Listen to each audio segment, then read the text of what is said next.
Hello and welcome to another Secure Synopsis analysis. And today we're going to discuss the synopsis of 7th of April 2021 because 7th of April was not available yesterday on insights.com. We will be taking up this today. Okay, so let's get started.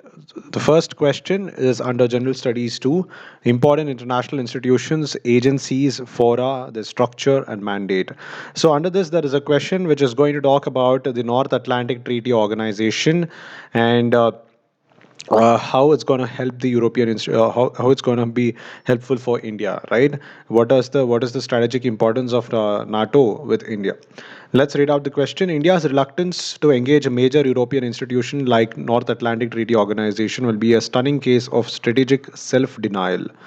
So this article basically explains why Delhi must talk to NATO, because NATO comprises of most of the European nations and the United States, and it's one of the most powerful organizations that indulges in wartime efforts in the Middle East and North Africa, and also in the European countries. So let's have a look at the answer to this. Basically, we'll also look at what NATO comprises of. Here are some of the details. Like it says, North Atlantic Treaty Organization is a military alliance established by the North Atlantic Treaty, also called the Washington Treaty, and this was established in the year 1945 on April 4th by the United States, Canada, and several Western European nations, and this provides collective security against the Soviet Union, right? So mostly it is Western European nations and not Eastern European nations. When we talk about Eastern European nations, it would come, Russia would also come, and a lot of Soviet countries would also come. So it's mostly of United States, Canada, and several Western European nations, and it was formed on April 4th, 1949. Okay, so let's have a look at some of the details in this. So Delhi actually appears to be, vigorous enough to push into Europe this year through trade and all those things. So the pragmatic engagement with NATO must be an important part of India's new European orientation, especially amidst the continent's search for a new role in the Indo-Pacific. So recently, till second decade of 21st century, India and Europe have not had any substantial partnership on major issues. Example, in the post-Cold War, the bureaucratization of the engagement between Delhi and Brussels and the lack of high-level political interest prevented India from taking full advantage of a re-emerging Europe. Now, what is the importance of Europe in India's foreign policy? Most of the Indian Foreign Service people actually work in European countries, and a lot of Indian students also go to Europe to study. Example, Germany, France, and Italy. And India's foreign policy lies on establishing a soft power with the European nations. The first and foremost is deepening maritime partnership with France. Is one such example, and joining the Franco-German Alliance for Multilateralism in 2019 is another example. PM Modi's first summit with Nordic nations in 2018 was a recognition that Europe is not a monolith but a continent of sub-regions, right? So when we talk about Europe, we usually talk about European Union, but PM Modi had a summit with the Nordic nations and not the entire Europe. So it shows that it's not just a monolith but a continent of sub-regions. So was the engagement with Central Europe's Visegrad 4. The Indian and European Union bilateral trade and investment agreement has been long pending. With more strategic convergence politically, economic interests can be pushed. With China planning its Belt and Road Initiative till Europe via Central Asia, India must not be left wanting in its engagement with Europe, right? Because China is also already expanding into Europe, and India should not be just sitting on the side and watching all these things happen. India has to engage with the European nations.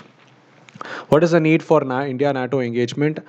Uh, Basically, we'll have to tackle terrorism, and there is a huge amount of changing geopolitics and military conflict, and because in terms of peacekeeping, and also the role of emerging military technologies. India, if it ties up with NATO, it's going to help immensely in terms of technology to Indian armed forces. More broadly, an institutionalized engagement with NATO should make it easier for Delhi to deal with the military establishment of its 30 member states. So, on a bilateral front, each of the members has much to offer in the strengthening India's national capabilities. Neither Delhi nor NATO are seeking membership under any coalition. At issue is the question of exploring potential common ground. To play any role in the Indo-Pacific, Europe and NATO need partners like India, Australia, and Japan. Delhi, in turn, knows that no single power can produce stability and security in the Indo-Pacific, and that is why we also have created recently the Quad Summit. So India has to engage with multiple countries to maintain a secure Indo-Pacific. India's enthusiasm for the Quad is a recognition of the need to build coalitions. Let's conclude this. Meanwhile, both Russia and China have intensive bilateral engagement with Europe, even as hostilities, even if they are fighting between Moscow and Brussels, has intensified. Multiple European voices call for a dialogue with Russia. That is how Russia and China have made it a point that they are very important for the stability and security of Europe. Also, China has long understood Europe's silence and invested massively in cultivating it. The Europe's importance and invested massively in cultivating it. Delhi's continued reluctance to engage a major European institution like NATO will be a stunning case of strategic self-denial. So, this, on the whole, this answer says that India has to engage with NATO. Let's move on to the next topic. It's about structure, organization, functioning of the executive and the judiciary, ministries and departments of the government pressure groups, and formal and informal associations and their role in the polity. Do you think the opportunities of continuing virtual access to the Supreme Court provides free and unhindered justice in the country? Now, pandemic was hit, and we all faced a lot of trouble. And many people who had their cases in the Supreme Court, in their high courts, and multiple courts had to access the judiciary for justice. And in this trying times, the Supreme Court had organized virtual hearings of cases. Now, basically, this question talks about, will virtual access actually provide free and unhindered justice in the country? Now, let's have a look at the answer to this question. The top court, after taking suo motu cognizance of a letter written by former Supreme Court Bar Association President and senior lawyer Vikas Singh, which was returned on 6/2020, issued a slew of directions to use technology for conducting hearings in courts. So, use of technology for conducting hearings in courts across the country to avoid congregation due to extraordinary outbreak of COVID-19, right? Now, let's have a look at the body of this answer. Constitutional aspect of Supreme Court place of sitting. So even at the time of Constitution was being debated, Constituent Assembly, geographical access to the Supreme Court was flagged as a major concern, because if somebody has to approach Supreme Court, he has to go all the way to Delhi. Even if he is in the far off Kanyakumari, he has to go to Delhi. The B.R. Ambedkar led drafting committee was nevertheless of the view that court must have specified place of sitting and that litigants should know where to go and whom to approach. So it is Ambedkar who said we need a specified place. Accordingly, in recognition of the same, the Constitution empowered the Chief Justice to hold sittings of the Supreme Court through circuit benches in places other than Delhi as well. So if not Delhi, the Constitution has empowered Chief Justice to hold a circuit benches, whether it is in Bangalore or Kolkata or Mumbai or in Madhya Pradesh.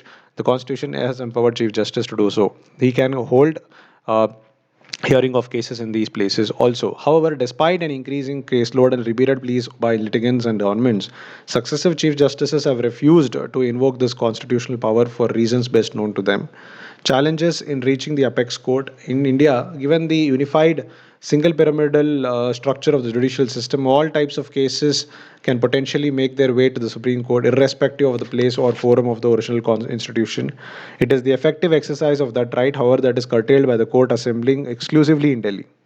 According to a report by the Center for Policy Research, a disproportionately high number of cases filed in the Supreme Court originated in high courts closer to Delhi. Right. For instance, cases from states like West Bengal, Bihar, and Andhra Pradesh, which collectively account for around a fifth of India's total population, contribute to less than 10% of the court's docket. Most of the cases in the Supreme Court have originated in high courts closer to Delhi. For example, in Punjab and Haryana High Court, most of the cases are from Punjab and Haryana High Court. On the other hand, 18% of all cases in Supreme Court originate from Punjab and Haryana, and less than 5% from the total population share. So look at the kind of disproportionate amount of cases in specific geographical locations. So geographical constraints have also meant that appearing before the Supreme Court has inescapably become the domain of a select few lawyers in and around Delhi. Such implied exclusivity consequently translate into steep and often prohibitive monetary costs for litigants. Huge amount of costs. Without the option of a local advocate of their choice, litigants are forced to choose from what the bar in Delhi offers, both in terms of quality and costs. Now, let's say a person in Karnataka wants somebody whom he can talk to um, in the language that he knows, and whenever he reaches the top court, There is no option for a local advocate, and usually he has to choose from bar in Delhi. What is the significance of virtual hearing? Over the past year, the word virtual hearings, what was seen as the exclusive domain of a limited number of lawyers in Delhi, has opened up to advocates from all over India, most of whom could only ever have dreamt of addressing the Supreme Court in their lifetimes. Litigants now have the option to engage a local lawyer of their own choice and as convenience, including the same lawyer who argued their case before the lower court. More than one law commission and parliamentary committee have recommended circuit benches of the Supreme Court to be set up around the country. Nonetheless, still the judiciary acts on such proposals. Virtual hearings should be allowed to continue, even if it is not a matter of right, then at least as a matter of just and equitable policy. Let's conclude this question. Indeed, virtual hearings may not be the perfect alternative, but such imperfections must be preferred over a denial of the right to access justice itself. It is only when each person in India is provided unhindered access to its corridors can the Supreme Court be said to have fulfilled its constitutional promise. Right? Unhindered access is the need of the hour. Let's move on to the next topic. The next topic is on issues relating to development and management of social sector or services relating to health, education, and human resources. Another, there is a question in the post-pandemic world. Addressing inequality is key to sustaining growth and well-being. So, if we have to sustain growth, if we need well-being, we need to address inequality in the post-pandemic world. During the pandemic, we saw a lot of people face inequalities. For example, students could not access lectures; they could not go to the school. So there is inequality, and government, especially people studying in government schools and people studying private schools, they had this digital gap wherein the government school students did not have laptops and all these things for them to attend classes, but the private school students did have. So this is the kind of inequality that we're talking about. If inequality exists, we cannot have a sustainable growth, and we cannot have we cannot think of well-being of the society. Let's have a look at the answer to this question. COVID-19 in the last 1 year has once again reminded us of the growing inequalities in India. A recent Pew Research report shows that India's middle class may have shrunk by a third due to the novel coronavirus pandemic, while the number of people earning less than rupees 150 per day more than doubled.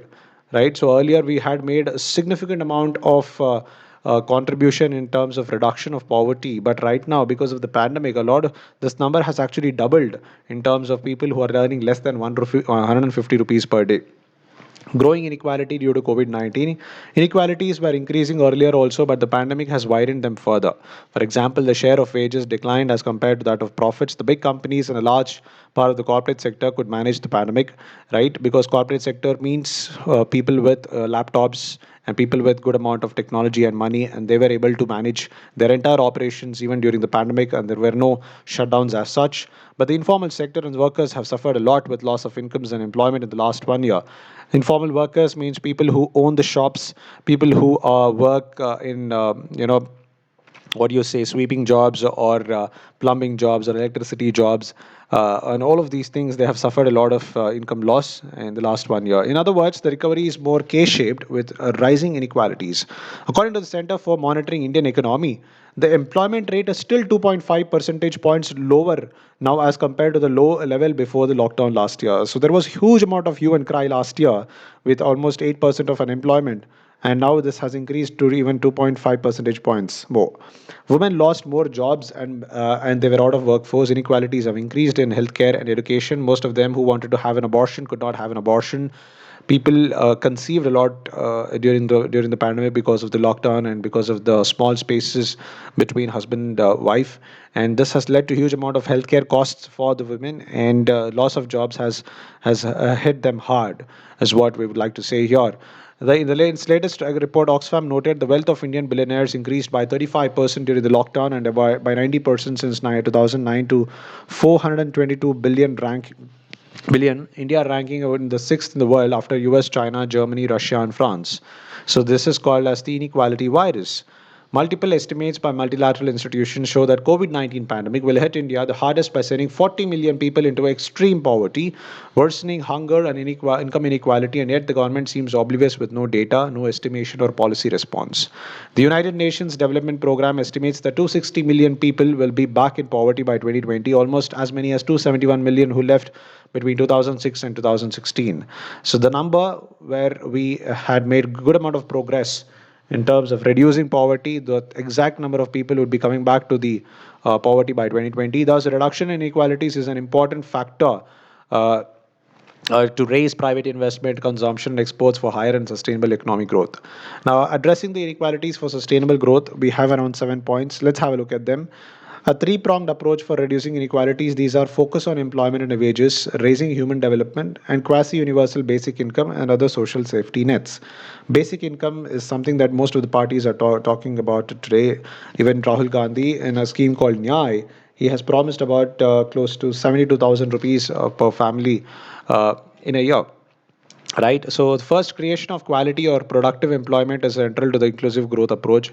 At the macro level, the investment rate, which declined from 39% in 2011 2012 to 31% in 2018-19, has to be improved. Investment in infrastructure, including construction, can create employment. In labor market, correcting the mismatch between demand and supply of labor is needed. 3% of India's workforce has formal skill training as compared to 96% in South Korea, 80% in Japan, and 52% in United States. Manufacturing should be the engine of growth. Here, labor-intensive exports are important, and manufacturing and services are complementary, right? So, manufacturing, a country that is good in manufacturing can provide good amount of jobs. Focusing on micro, small, medium enterprises and informal sectors, including rights of migrants, is important rather than providing 75% reservation to locals in private jobs. For example, Haryana has created a bill where 75% of the jobs have to be reserved for the Haryanvis. Getting ready for automation and technology revolution such as Industrial Revolution 4.0, workers need to be reskilled and upskilled. Social security and decent working conditions for all, raising real wages of rural and urban workers and guaranteeing minimum wages are key to reducing inequality.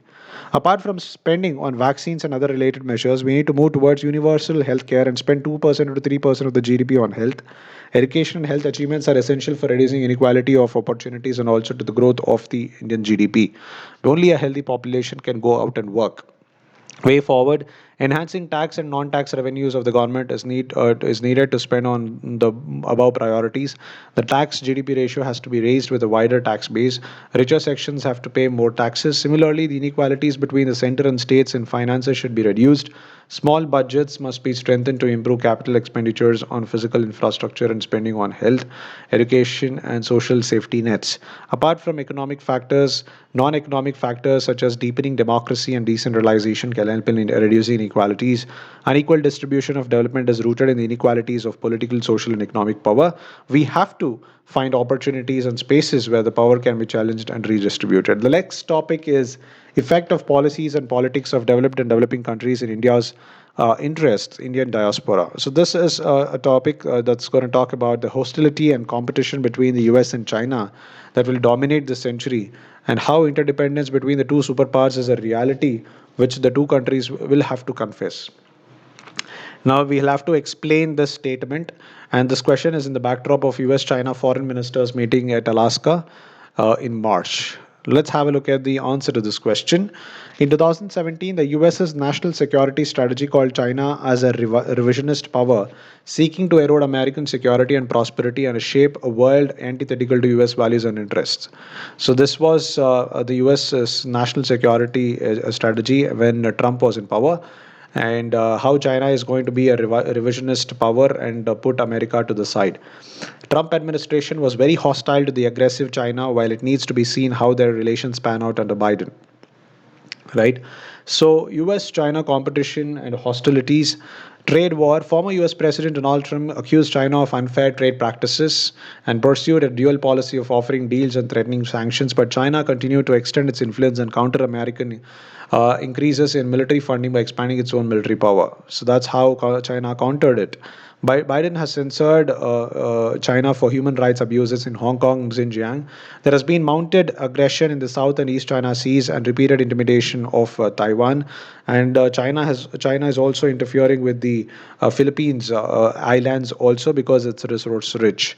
USA has accused China of intellectual property theft, calling it techno authoritarianism.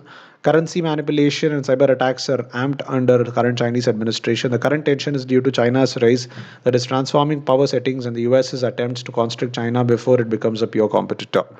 China will surpass the US as the world's largest economy, and it has established a worldwide network of economic ties and set up multilateral and financial institutions like the Shanghai Cooperation Organization, New Development Bank, Asian Infrastructure Investment Bank to compete with the West dominated International Monetary Fund and World Bank.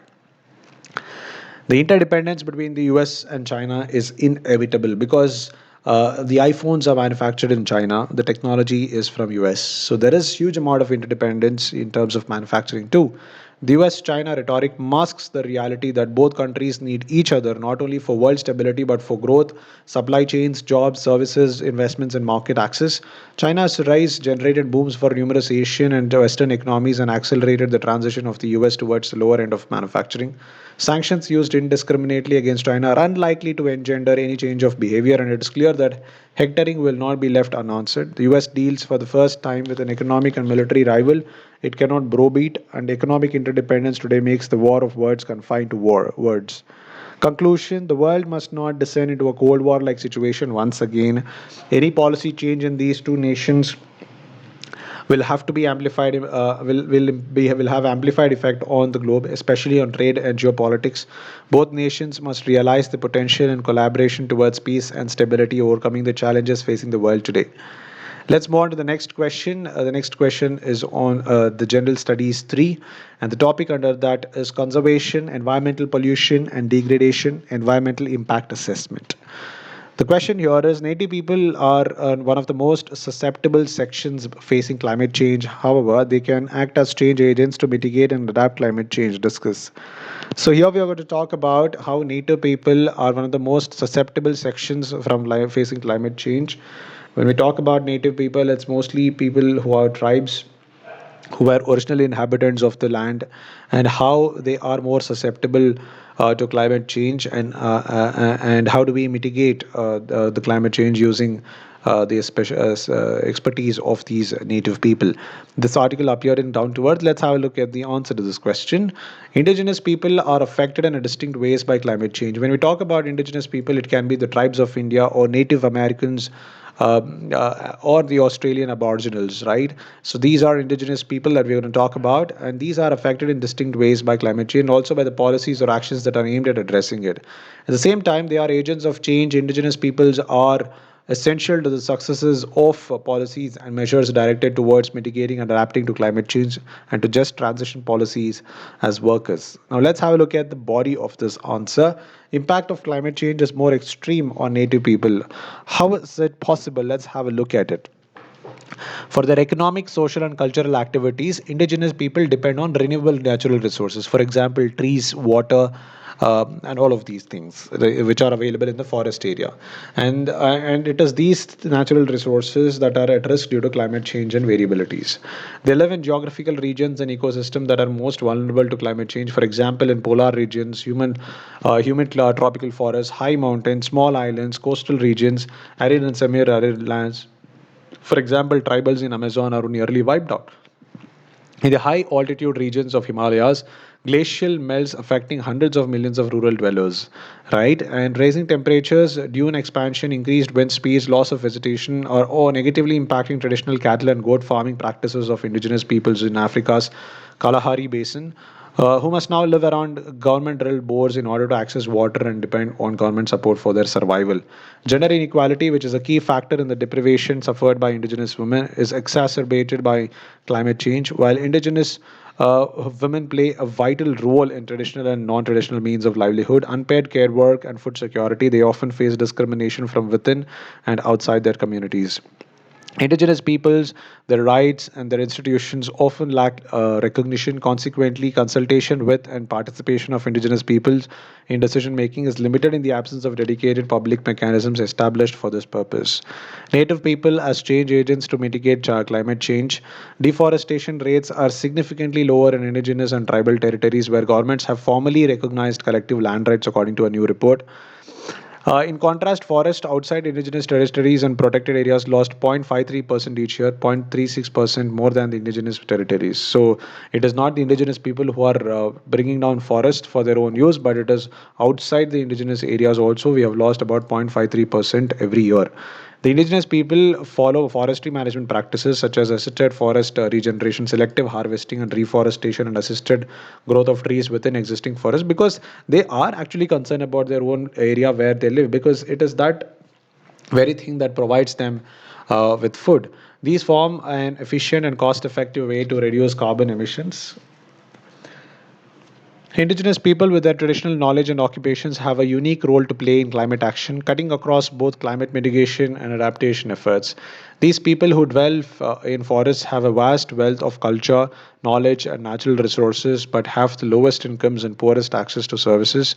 They were also among the worst hit during the novel coronavirus disease during pandemic, health-wise, economically also, because whatever produce that they made in the forest area, they could not come to the market and sell to people because everybody were at homes, and most of them started ordering through Big Basket and all of these websites. So they have lost a huge market share because of the pandemic too. Way forward in a Food and Agriculture Organization report proposed a set of new investments and policies that have great potential to reactivate the economies of the indigenous and tribal territories, mitigate climate change, preserve biological and cultural diversity, and reduce social and environmental conflicts. The proposal is based on six pillars: recognition of collective territorial rights, compensation for environmental services, community forest management, revitalization of ancestral knowledge, strengthening of grassroots organizations, and mechanisms for territorial governance. FAO report is significant because it comes days after forest fires in Odisha's Simlipal highlighted the importance of engaging local communities in the first line of action. Let's conclude this. It is important to note that enhancing and supporting the adaptive capacity of indigenous peoples will only be successful if this is integrated with other strategies such as disaster preparation, land use planning, environmental conservation, and national plans for sustainable development. Let's move on to the next topic under General Studies 4. Here we're going to discuss on a topic called public civil service values, ethics in public administration, status and problems, ethical concerns and dilemmas in government and private institutions, laws, rules, regulations, and consigns as sources of ethical guidance, accountability and ethical governance, strengthening of ethical and moral values in governance, ethical issues in international relations, and funding corporate governance. Efficiency of bureaucratic performance in the country can be promoted through high powered financial incentives. Analyze the statement with suitable examples. So this question actually talks about giving incentives to the bureaucrats, because only if there are good amount of incentives where these bureaucrats will work with efficiency and with less amount of corruption. But how far is it true? Let's have a look at it. So here this article appeared in LiveMint, and this article talks about the financial incentives to ensure better efficiency in bureaucracy. The first and foremost thing is there should be incentives to the constabulary. Like we saw yesterday, about 80% of the police force is comprised of constabulary, and if you have to have a reformed police force, a reformed bureaucracy, you'll have to check the needs of the constabulary, because it is these constables who directly interact with the people on the ground and not the higher authorities. So we do not need incentives to bureaucrats, we need incentives to constables, right? If they perform really well, they should be given incentives. Let's have a look at it. The wealth of anecdotal and academic evidence supports the deployment of high powered incentives for transforming the bureaucracy from an albatross around the public's neck into an engine of growth. To become true karma yogis, bureaucrats need to have a strong motivation in the form of good financial incentives.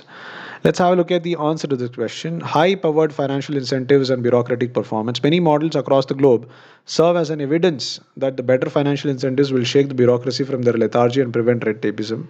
Bureaucratic entrepreneurship, which transformed China's economy, can largely be attributed to pay reforms. So China also had a fantastic bureaucracy, and they had good pay reforms, and that is why it has transformed in such a nice way. The low base pay of bureaucrats was supplemented with high add-on pay for economic performance. Similarly, the bureaucracy of Singapore enjoys high supplemental pay that incentivizes performance. Bureaucrats in Singapore can earn four types of performance pay: a non-permissionable annual allowance, an annual variable component, a performance bonus, and a national bonus. All these can add up to 20 months of bureaucrats' regular salary. A sense of professional duty is usually adequate to motivate public servants, and other incentives such as plum postings are too weak and are randomly assigned and act as strong motivators. This, coupled with no incentives for information generation, makes bureaucrats risk averse and unproductive. Financial incentives can often solve these problems. In an empirical study 2018, Imran Rasool and Daniel Roger found that well-designed financial incentives have a positive effect on project completion rates for the Nigerian civil service. Advantages of promoting performance by incentives. In contrast to monitoring or control based measures, these have the potential to reduce corruption without increasing procedural complexity and processing frictions. Also, this approach to reforming the bureaucracy is flexible. Targets and performance measures can be changed as per the changing needs of the public or state. The incentives can also be tweaked and fine tuned over time. Several research studies have shown that bureaucrats in different functions have different risk averse preferences. For example, a bureaucrat in a more visible function may be more risk averse due to higher cost of visible failures than one in a less viable role. Financial incentives, for example, in terms of allocating funds. Financial incentives allow for heterogeneous risk preferences and targets. Various functions and departments can have incentives designed specially for their performance objectives. Also, financial incentives can be imparted a tournament like structure, which helps maintain motivation even in situations where outcomes are shaped by uncontrollable factors. In sum, unlike monitoring and control based measures which have failed to reform the Indian bureaucracy, promotional measures that incentivize good performance are a powerful, comprehensive, and flexible approach that would help India's Babudom achieve its Weberian ideal. Let's move on to the next question. This is on the topic of the private and public relationships. How ethics in private relationships affects ethics in public relationships. Very, very important, because if you fight with your wife at home, you're gonna bring that very anger to your public places, to your workplace, and you will not interact properly with anyone. So your private relationships and your public relationships, if they have to be good, then you will have to maintain each of them in a right way. Let's have a look at the answer to this question. The ethics in private relations helps in humanizing public relations and play an important role in forming the base of moral values of a person. A good man can also be a good citizen, and virtues of his private relationship will affect in his public relations. Private relationships refer to close connections between people formed by emotional bonds and interactions. For example, husband and wife relation, father son relation. Ethics in private relationship deals with which values should guide these relationships. The values in private relationships can be love between the family, trust and honesty between siblings, spouses, fidelity in a marriage, respect for elders, etc. Public relations involve relation between individual and public sphere. Public relationships are more instrumental, such as organizational, colleagues, politicians, teachers, etc. Here, the values are integrity, accountability, transparency, and so on. Impact of ethics in private relationships versus public relationships. A person who has love and affection for his family will also develop compassion and empathy in public sphere. It will aid in understanding the issues of public, and he will work for the greater good of people. Honesty is a virtue between two people in private relationships. This manifests as integrity and probity in public relationship. There will be lesser scope for corrupt practices, and civil servants will become accountable to public, because if they know, if they're caught doing corrupt practices, their family might be affected, their family might be looked down upon. In private and public relationships, trust is an important factor. For instance, trust on family members, public trust on government machinery, etc. So transparency, emotional intelligence are the factors which strengthen the relationships. Gandhiji never shied away from doing the right thing even from his young age. He didn't copy in a dictation where there was a class inspection, and upheld truth and honesty. Years later, during freedom struggle, he never shied away from taking tough decisions, be it going to prison or stopping non-cooperation movement post Chauri Chaura incident. There is an overlap between private and public virtues and ethics. Hence, the private ethics manifests itself into public arena as well. An individual must find balance between private and public relations and solve any conflict of interest in case it arises. The right intermingling ethics of private relationships and public relationship from a perspective of civil servant can lead to transparency, good governance, and public welfare in society. I hope you enjoyed this session. If you are new to this video, please like, share, and subscribe. Thank you so much for being part of this video. See you tomorrow.